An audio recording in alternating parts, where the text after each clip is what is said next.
I'd like to see a show of hands. How many people here are excited about a future where you no longer have to work and robots do your job for you? See a show of hands? Okay.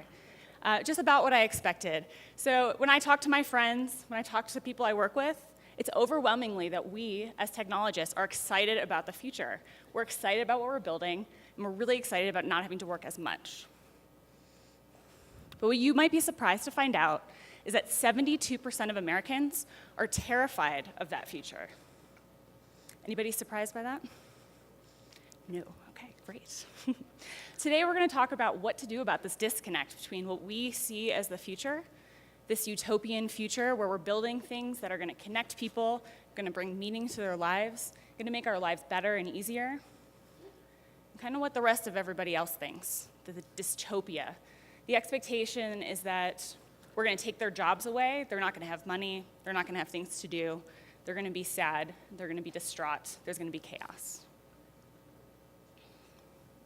So a little bit about my background. My name is AJ Davis.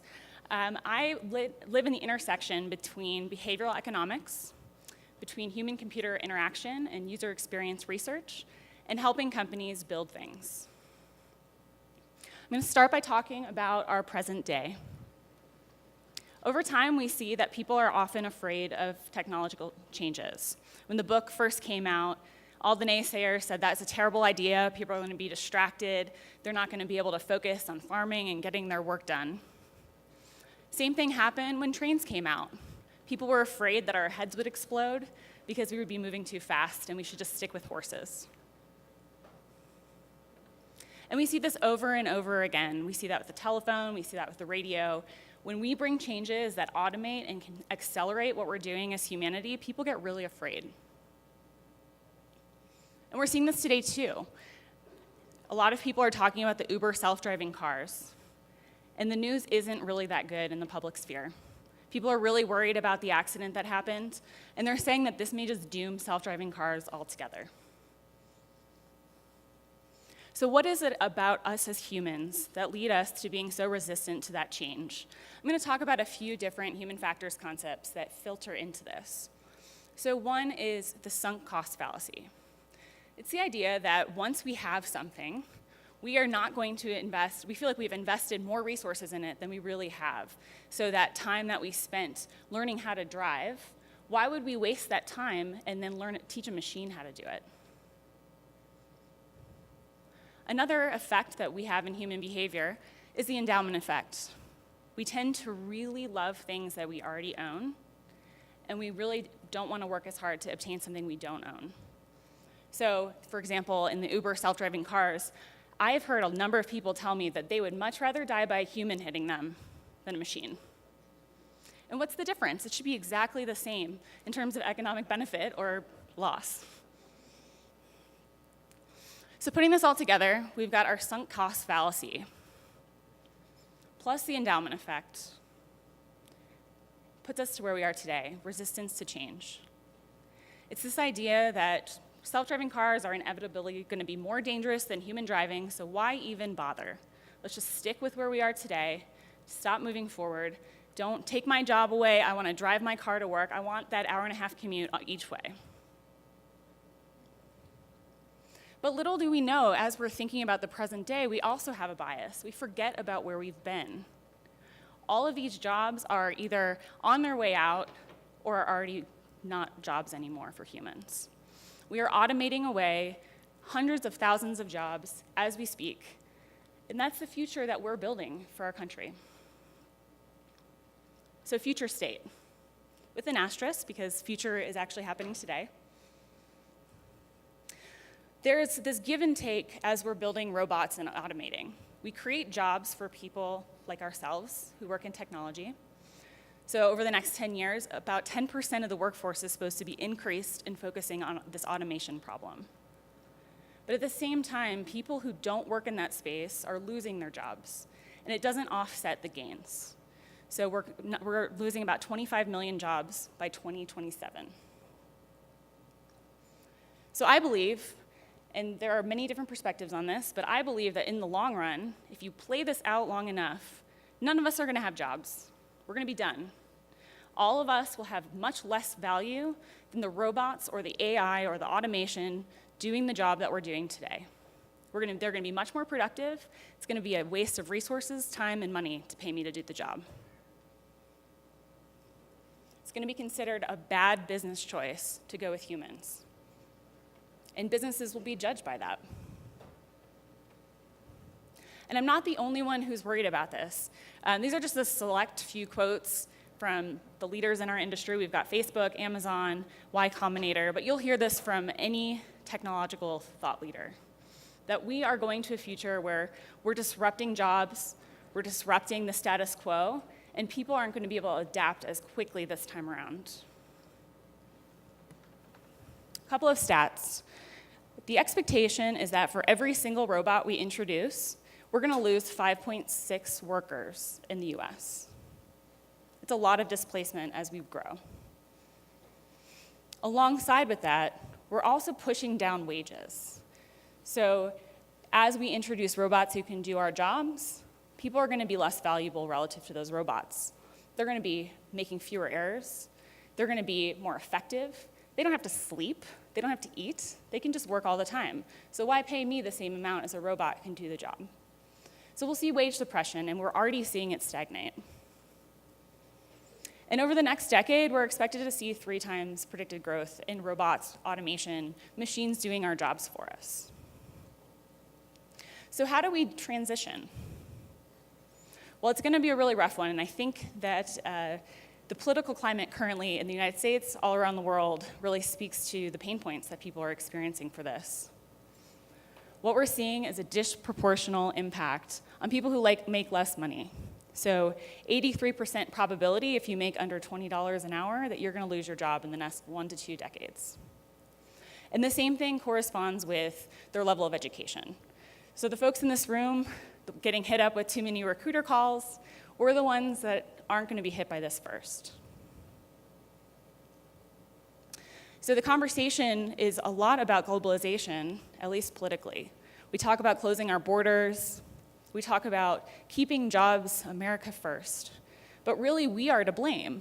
People in this room, we're the ones to blame because we are automating things. And it's not because we have a bunch of people rushing in over the border to take the job. We have a machine doing it instead. And politically, we don't support the people that are most impacted. So I've got 2 charts up here. The top one is showing you that in the United States, we are far behind all the other developed countries in helping out the people who need it the most. We don't even dedicate 1% of our GDP to helping people learn and adapt and grow to this rapidly changing environment. And this is something we've spent our money on over time, but it's on the decline. So we have a problem. So what is our responsibility in all of this change that's happening?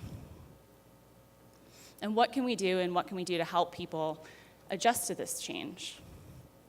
Well, the first thing is we need to help people derive new meaning beyond their work. We as humans are curious, we love to have meaning, and for so long, particularly in the United States, we derive our meaning from our careers. Hey, nice to meet you, what do you do for work? We always ask. So how do we shift that conversation so that we value people's hobbies, the other things that they are creative in thinking about? Elon Musk spoke about this at the World Government Summit. The same kind of thing. How do we move from meaning from employment to greater meaning? Another thing I think we're really good as tech people doing is creating things and giving people distractions. So is the future state going to be one where we all hang out in our VR headsets? It would actually be pretty fun, and so maybe that's a real way we could go. But what other kind of distractions can we create where we can cultivate creativity, give people meaning, give them distraction that can fill their time, but also give them a sense of individuality and self? I think a big part of being in tech that we don't talk about is our job for advocacy. We have a responsibility to advocate so that the next generation really understands how to be flexible, how to be curious, how to do the things that we do in our jobs where we can adapt as the tech changes, as this change continues faster and faster, accelerating. How do we teach our children to be prepared for that? If anyone saw Zuckerberg's testimony in front of Congress, the next point will be clear.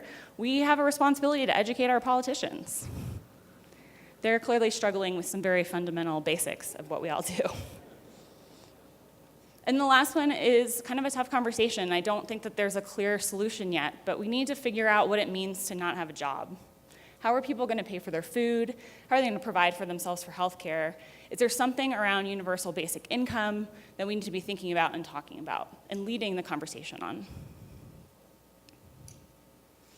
And the last thing, something that I'm very passionate about, is listening to people. People are afraid. They're terrified of what this future means. And why they're even more afraid than you might expect or what may seem rational is that the uncertainty of the future drives even more stress than just knowing something's going to happen. So for example, if you were on your way to work and you got into a car accident, you would feel stress, you would be distracted, you would make a phone call to your boss and say, I'm just not going to make it in today.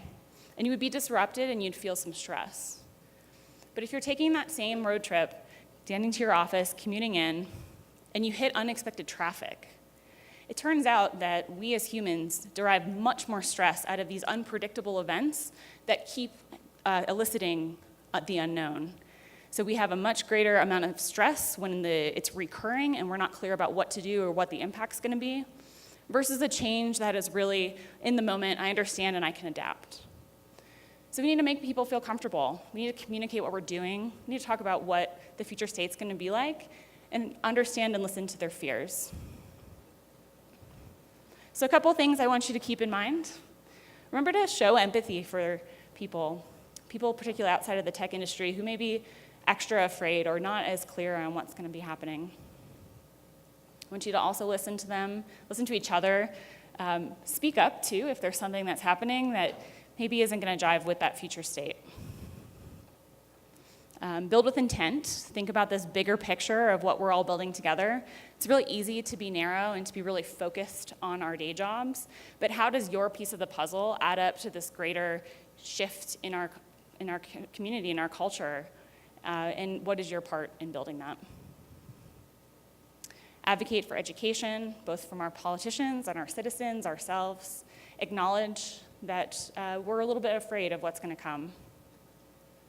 Vote for political preparedness, have some real discussions around what it means to have tech monopolies owning all this technology that's going to run the world.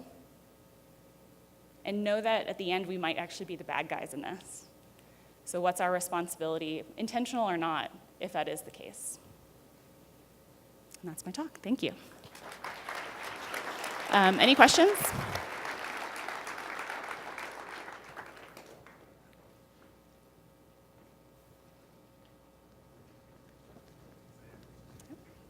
Hand-delivered, that was great.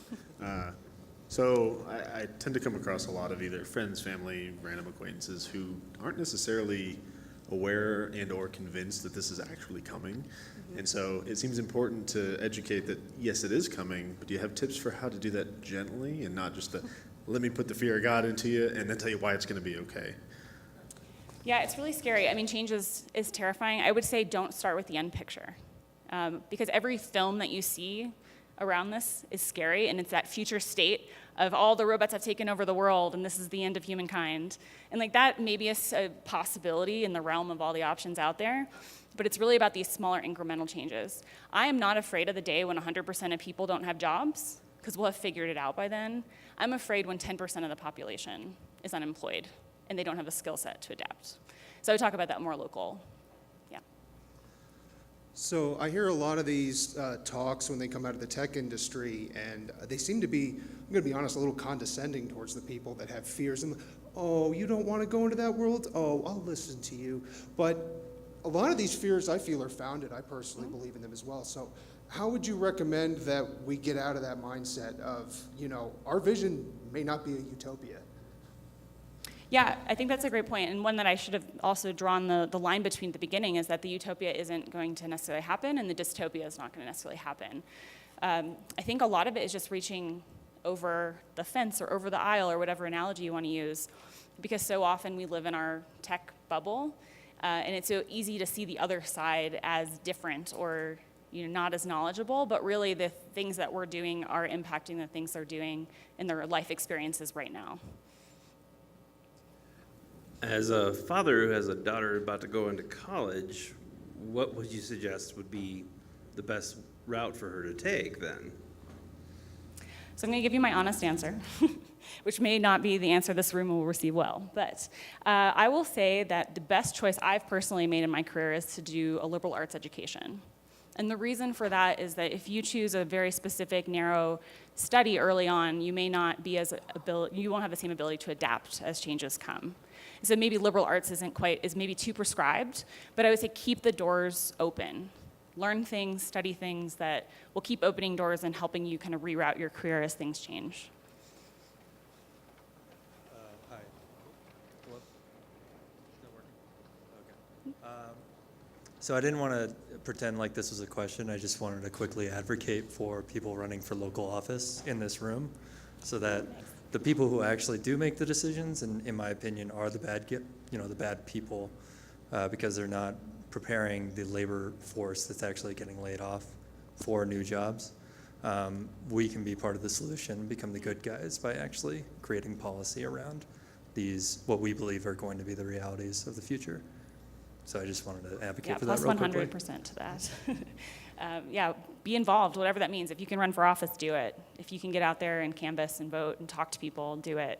I live in Texas, so there's a lot of disappointment for me when I look at the ballot, and it's been really exciting to see kind of the diversity. There was a statistician on our ballot this year, and it made me want to just go out and talk to all the other people I know who have a different perspective, coming from maybe more of a tech background, who can go in and infuse the conversation and diversify it from what it is today. I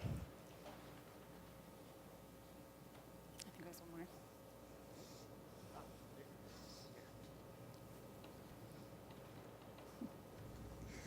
So one of the really valid fears that I think hasn't been addressed is that in a technologically driven future, a lot of this technology is being built by people who are from a very homogenous demographic.